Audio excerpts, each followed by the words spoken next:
There always is this fallacious belief. It would not be the same here. Here such things are impossible. Alas, all the evil of the 20th century is possible everywhere on earth. Alexander Solzhenitsyn. In 1989, the Berlin Wall fell, and with it Soviet totalitarianism. Gone was the communist police state that had enslaved Russia and half of Europe.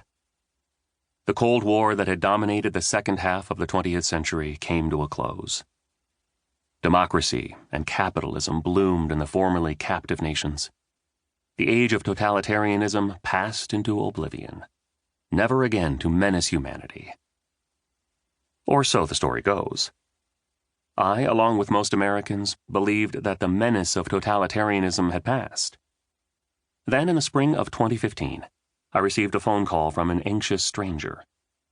The caller was an eminent American physician. He told me that his elderly mother, a Czechoslovak immigrant to the United States, had spent 6 years of her youth as a political prisoner in her homeland. She had been part of the Catholic anti-communist resistance.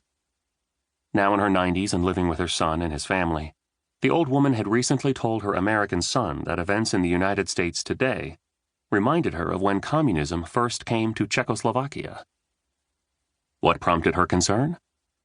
News reports about the social media mob frenzy against a small-town Indiana pizzeria, whose evangelical Christian owners told a reporter they would not cater a same-sex wedding.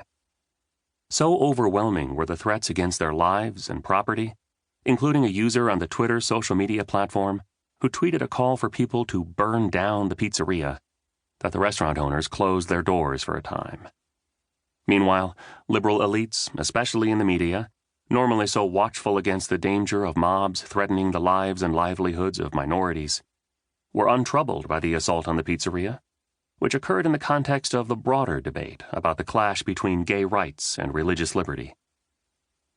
The U.S.-born doctor said he had heard his immigrant parents warn him about the dangers of totalitarianism all his life. He hadn't worried.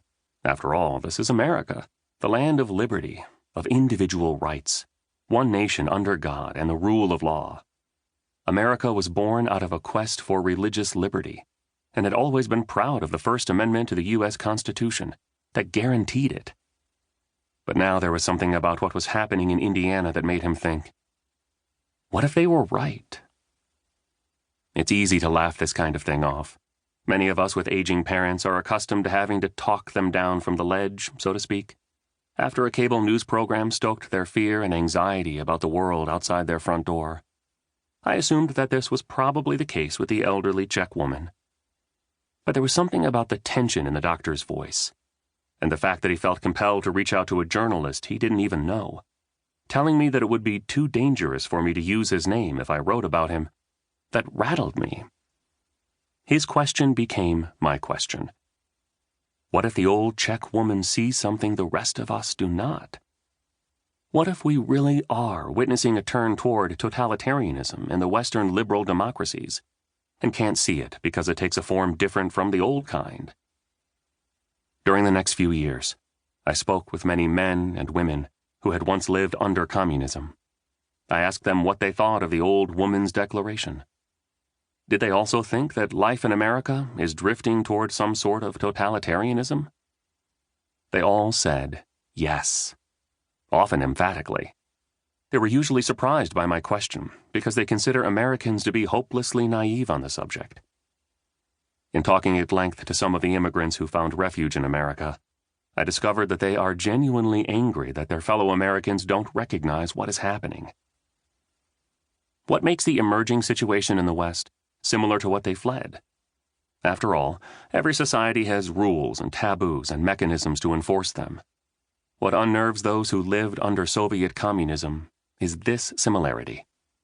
Elites and elite institutions are abandoning old-fashioned liberalism, based in defending the rights of the individual, and replacing it with a progressive creed that regards justice in terms of groups.